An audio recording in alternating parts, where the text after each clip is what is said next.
তাই তো আজ আমাদের বাসুদেব মাস্টারমশাই যা সিরিয়াস না, যদি একটু অন্য পাল্টা কিছু হয়, উল্টো পাল্টা কথা বলে, কান ধরে দাঁড় করে রাখে। কিন্তু আমি এখন কি করি? আমি নেপাল চন্দ্র, সামনে আমার পরীক্ষা। যদি পরীক্ষায় পড়া ঠিক মতো করতে না পারি, তাহলে এই মাস্টারমশাইয়ের গাঁটটা তো আমার মাথায় মেরেই দেবে। না না, ঠিক আছে, ওই মাস্টারমশাইয়ের মার আমাকে খেতে আমি পারবো না। আচ্ছা, আমি এখানে বসে বসে আমার পড়াটা করে নিই।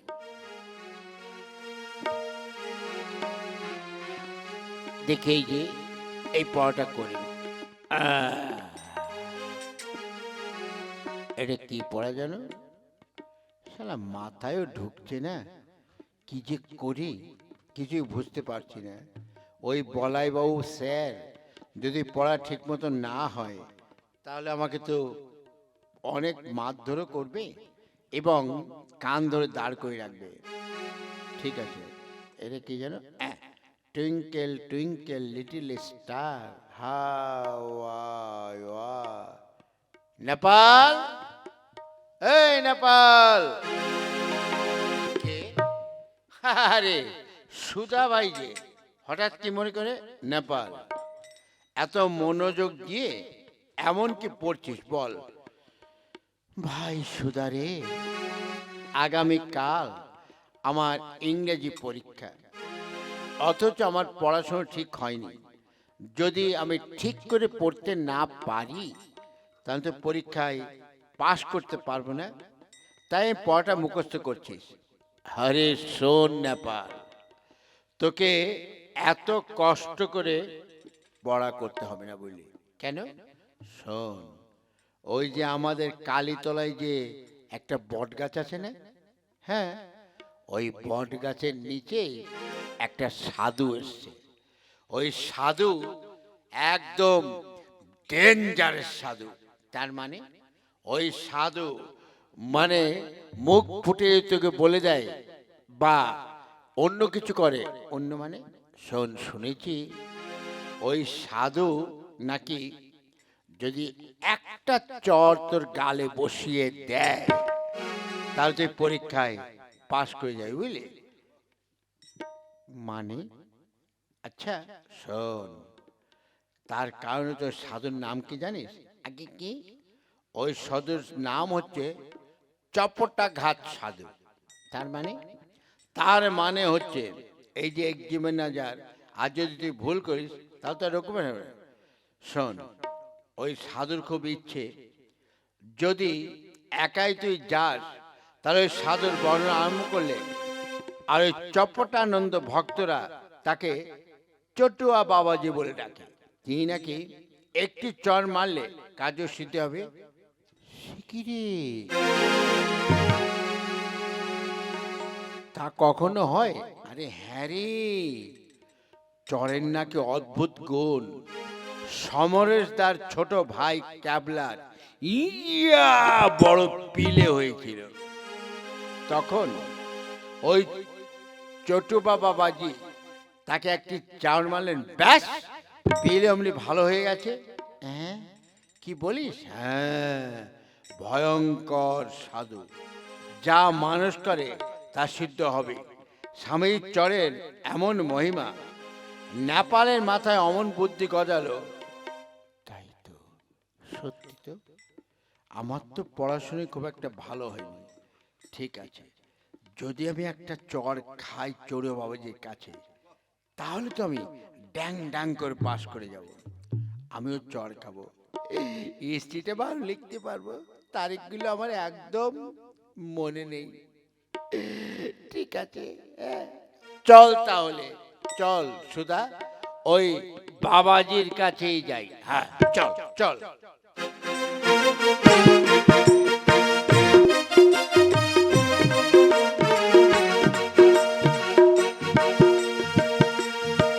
বম বলে, বম বলে। শিষ্য, স্যার, এই হারাম দাদা স্যার বলছিস কেন? আমাকে বাবু বাবু বাবু, এই শালা প্রভু বলছি কেন, ভদ্রভাবে বল প্রভু। প্রভু, এই কেউ আসছে নাকি বলতো? না প্রভু, এখনো তো কেউ এসে জোটেনি। ঠিক আছে, আপনি ধ্যানে বসুন, ওই অনেক দূরে কারে যেন একটা আসছে।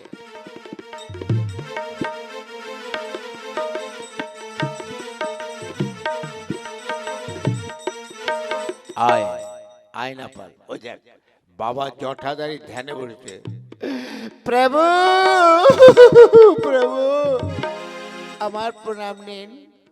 ওরে শালা, বাবাজি চেহারাটা তো মনে হয় একদম চিড়ে মুখী, দাড়ি গোপ, চোখ চোখ দুটি মনে হচ্ছে কর্মচার মতো লাল। ওরে বাবা রে, প্রভু আমার প্রণাম নিন প্রভু। ওই প্রভুকে এমন করে ডিস্টার্ব করবে না, প্রভু এখন ধ্যানে বসে আছে। বলো তোমার কি চাই বলছো? প্রভু, শুনেছি নাকি আপনার একটা চড়েই নাকি সবার মনোবাসনা পূর্ণ হয় প্রভু। আমি আজ 7 বছর ধরে 6-এ পড়ি প্রভু, পাশও করি না আর ফেলও করি না প্রভু। শুনেছি আপনার নাকি এক চড় খেলে সব ভালোই হবে প্রভু। আমাকে এবার একটা চড় দিন প্রভু, যাতে আমি 6টা অন্তত পাস করি। কোনো চিন্তা করিস না তুই, প্রভু তোকে চড় মারবে ধ্যান ভঙ্গ হয়ে, কিন্তু সহ্য করবি প্রভু। দয়া করে চড়টা একটু আস্তে মারবেন, আমি তো এই লিখটিকে, আমার যা চেহারা প্রভু, কুত্তায় যায় পাহারা।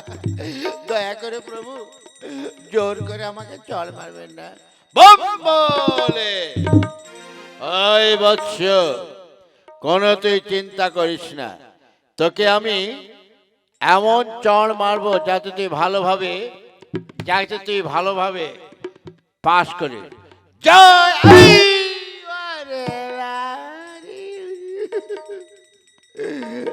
বাবা, ওরে শালা, নেপাল তো চড়কে চিৎপটাং হয়ে পড়ো। এখন কি হবে বুঝতে পারছি না। ওরে বাবা, নেপাল নেপাল, ওরে বাবা রে, মাথাটা কেমন ঘুলিয়ে যাচ্ছে রে। ওরে বাবা, ওরে বাবা রে, ওরে বাবা, ওরে সুধা, তুইও একটা চড় খা। মাথা খারাপ, তোর চড় দেখে আমার মাথা ঘুরে গেছে। দরকার নেই বুঝলি, চল এখন কেটে পড়ি। হ্যাঁ ঠিক আছে বাবু, বাবু আমরা তাহলে এখন আসি প্রভু, আসি।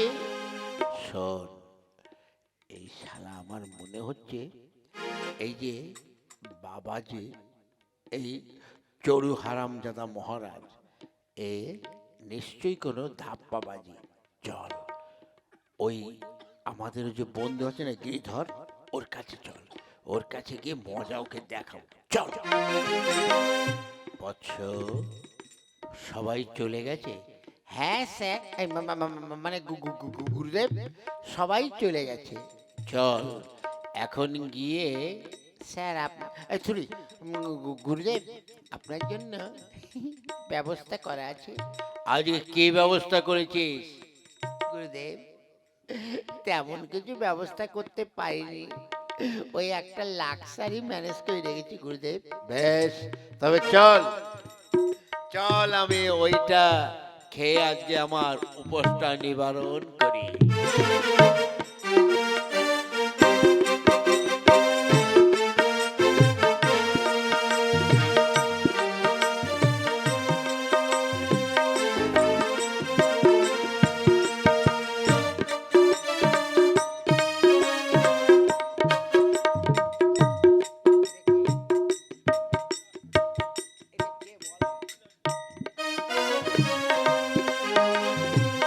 তাই তো, আমার নাম গিরিধর।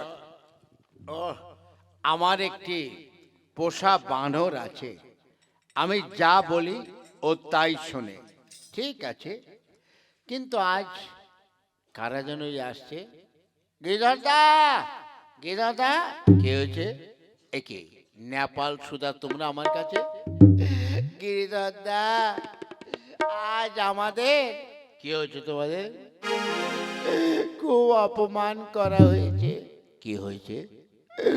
ওই যে আমাদের কালীতলায় যে বটতলা আছে, হ্যাঁ আছে, ওই বটতলায় এক সাধু এসছে, এসে বলছে যে ও চরের এত গুণ যে যার যার মনোবাসনা পূর্ণ হবে।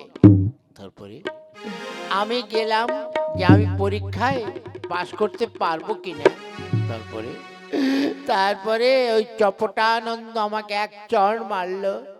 অন্য অন্য বৎসরে আমি তো পরীক্ষায় যাও 50-60 পাই, এবার 0 0 0 পেয়ে গেছি। ও, তার মানে ওটা হচ্ছে একটা ভণ্ডা, একদম ভণ্ড সাধু। চলো, আমার একটি হনুমান পোষা আছে, বুঝলে? ওই হনুমানটাকে রোগী বানিয়ে নিয়ে ওই সাধুর কাছে যাব। তারপর হনুমান যা করবে বুঝতেই পারছো। তাই করো গিরিধরদা। হ্যাঁ, চলো চলো।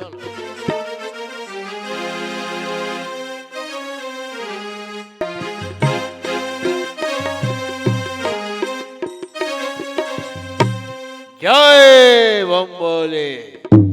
বৎস গুরুদেব, কোন আমার কেউ আমার কাছে এসেছে? না গুরুদেব, কেউ তো আসেনি। ঠিক আছে, আমি ধ্যানে বসলাম।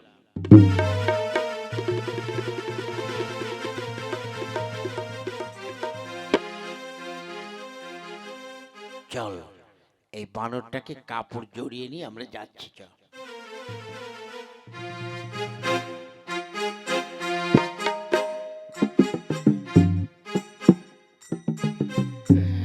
প্রভু,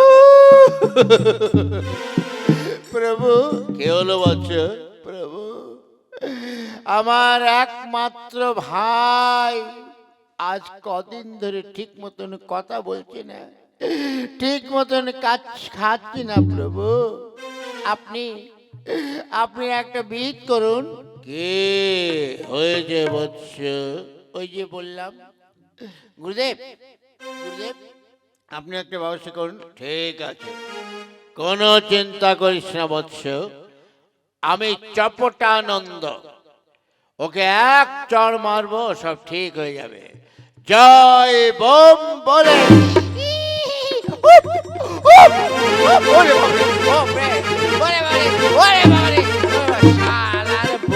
শালার ভণ্ড ব্রাহ্মণ, তুমি এইবার তোমার দাড়ি আমি ছিঁড়ে, ওরে বাবারে, ওরে বাবারে, এই সাগর আমি পার হয়ে যাই। জয় জয়, চল চল চল, ধর ধর শালাকে। ওরে ভাই, ওরে বাবারে, ওরে বাবারে, ও মা গো, ওরে বাবারে। বুঝলে ভাইয়া, এই হারামজাদা চপটানন্দ ছিল 2 নম্বরে ব্রাহ্মণ, বুঝছো?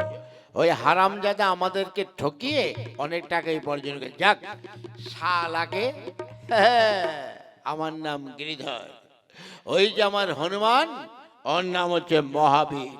আজ মহাবীরের কারণে ওই শয়তানটাকে ধরা গেল। কেমন? হ্যাঁ, বুঝলে, বুঝলে গিরিধরজি, এই সমাজে এখন অনেকে এরকম 2 নম্বরে ব্রাহ্মণ খুঁজে বেড়াচ্ছে, বুঝলে? গুরুদেব খুঁজে বেড়াচ্ছে। শোনো, এবার থেকে যদি এই ধরনের ব্রাহ্মণ বা গুরুদেব পাই, তাহলে আর ওই মহাবীরকে রাখবে না, আমরা শয়তানগুলোকে শেষ করেই দেব। জয় হনুমানজি কি জয়, জয় হনুমানজি কি জয়।